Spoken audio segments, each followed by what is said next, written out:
जो सत्ता में हमारे लोग हारे गए, उनके बाद हम निराश भी हो गए। ये हो सकता है। सर, राज्य कैसा बनना चाहिए, हमारा आंदोलन कैसा हुआ, आंदोलन को एक मजबूत हथियार में कैसा बनाए, मैं आपसे दो लफ्जों में बताऊंगा। एक नेशनैलिटी, राष्ट्रीयता कैसा बनती है, common geophysical conditions, common ecology, common crops, geographical contiguity, common language, common culture, सबसे अहम चीज, सबसे इंपॉर्टेंट चीज कॉमन साइकोलॉजिकल मेकअप। जनता के बीच में एक भाईचारा होना चाहिए, एकात्मता होना चाहिए, नहीं तो ऐसे ही लड़ेंगे हम। अपने ही लोग आके अपने को कुचलना नहीं चाहिए, अपना शोषण नहीं करना चाहिए। बाहर वाले अंग्रेज आके शोषण करे होंगे, वो बाहर वाले हैं। अपने ही भाई आके अपना शोषण करता है, तो जब जद्दोजहद उभरता है अपनी पहचान के लिए, अपनी अस्मिता के लिए, अपनी स्वाभिमान के लिए, ये आपका जो आंदोलन है, आपकी पहचान के लिए आंदोलन है, आपकी जिंदगी के लिए आंदोलन है, आपकी अस्मिता और स्वाभिमान के लिए आंदोलन है। हम भी उसी के लिए लड़े थे, हम सफल हो गए हैं। यहाँ नन्हे मुन्ने बच्चे जब गा रहे थे, नाच रहे थे, ऐसा लगा वो हमारी भाई है, हमारी बहन है, हमारी बेटियां है। हम भी वही करे थे। जब हम राजनीतिक आंदोलन में सफल नहीं हुए, जब जन संस्कृति को, लोक संस्कृति को हथियार बना दीजिए, ये जन संस्कृति है, इसको हम हथियार बनाए थे। हर गांव-गांव में, गली गली में, मोहल्ले में नाच गाना हुआ था। तेलंगाना कल्चर क्या है, जन संस्कृति क्या है, ऐसा आंदोलन ऊपर विराजमान लोग बैठे हुए देखे, वैसा आंदोलन कुछ नहीं हुआ, कहीं नहीं हुआ। इतना आंदोलन था कि कोई सिनेमा देखने नहीं गए। हमारी गांव में हम बोलते थे उसको सांस्कृतिक धूमधाम, ये गांव में होता है तो पूरा गांव आ जाता था। तो मैं भी आपसे एक सूचना आपको देता हूं कि जन संस्कृति को एक हथियार बनाइए, एक फौलादी हथियार बना दिए, तो जीत हो सकती है। ज्यादा दूर नहीं है जीत, लेकिन आप लड़ते ही रहिए, लड़ते ही रहिए, चलते ही रहिए, चलते रहिए। आपका एक बड़ा फौज बनेगा, पूरा दुनिया आपका साथ चलेगा, दिल्ली भी आपके इशारे पे नाचेगा। हमारा वही हुआ था।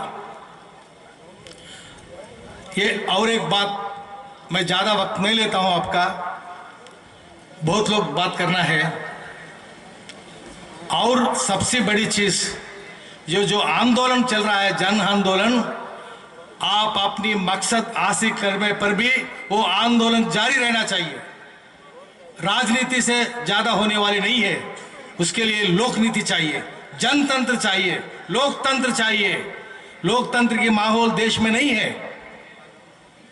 कौन सत्ता चला रहा है, कौन सी कारपोरेट कंपनी सत्ता चला रहे, कौन सी विदेशी ताकतें सत्ता चला रही है, किसकी जुबान बात कर रहे, किसकी खाना खा रहे, क्या खा रहे, क्या पी रहे, ये सब इसका असर रहता है अपने सोच पे, विचारधारा पे। उसके लिए लोकनीति वो हमेशा जागरूक रहना चाहिए। मैं अगर सत्ता पे मैं गया, मैं चीफ मिनिस्टर बना, मेरा हमारा चीफ मिनिस्टर जो चंद्रशेखर राव है, वो हमको दिखता नहीं है। हमारे पास शासन नहीं है, अनुशासन नहीं है, प्रशासन नहीं है, फिर चोरों का सरकार आ गया है। इसके लिए जनता जागरूक होना चाहिए। हम लोग जो लड़े थे, निरूप जी यहाँ खड़े हैं या बैठे हुए हैं, बहुत बड़ा आंदोलन चलाए थे, देश भर घूमे थे हम लोग। त्रिपुरा जो नॉर्थ ईस्ट है, लुकअप ईस्ट, हम पूरब के तरफ किसलिए देखते हैं, पूरब के तरफ सूरज के लिए देखते हैं। हम त्रिपुरा के तरफ देखते थे तो सूरज यहाँ उभरता है, इसलिए यहाँ देखते थे। यहाँ रोशनी होना चाहिए। हम त्रिपुरा के हकों के लिए लड़े, हम आपके साथ कंधा दे के लड़े। मध्य प्रदेश में बोडोलैंड के मध्य प्रदेश में भोजपुर के लिए, छत्तीसगढ़ के लिए, झारखंड हमारे से पहले वो राज्य बने थे, मध्य प्रदेश के लिए, हरित प्रदेश के लिए, कूर्ग के लिए, ये अलग राज्य बनना है। राज्य बनने से ही लोकतंत्र सही सलामत देश में रहेगा। अगर राज्य नहीं बना, आपने आवाज नहीं सुनाई दी दिल्ली में, तो कुछ होने वाली नहीं है। हम शोषित रह जाएंगे, हमेशा शोषित रह जाएंगे। शोषित से बाहर आने के लिए जद्दोजहद, ये आंदोलन जरूरी है। वो जागरूकता रहना है, जिंदा रहना है। इसके लिए हम तेलंगाना में भी लोक नीति जागरूक रखे, सचेतक रहना है, जागरूक रहना है। और जो सत्ता पे बैठा है, अगर मैं भी बैठा तो बिल्कुल मैं केसीआर के चंद्रशेखर राव जैसा ही रहूंगा, उससे अलग नहीं रहूंगा। इसलिए वो माहौल वैसा है। तो इसलिए मुझे सीधा करने के लिए भी लोकनीति रहना चाहिए वो। और उसके लिए मैं समझता हूं आप आंदोलन करेंगे, सबको सीधा करेंगे। मैं भी सत्ता में बैठूं तो मैं भी बिगड़ जाऊंगा। मैं बिगड़ गया तो मेरे को समझाना चाहिए, होश दिलाना चाहिए। वैसा दिलाते हुए आप आंदोलन करिए, आप सफल होंगे। मेरा उम्मीद है बहुत जल्दी ही आप जो जद्दोजहद कर रहे हैं, आंदोलन कर रहे हैं, उसमें सफल होंगे।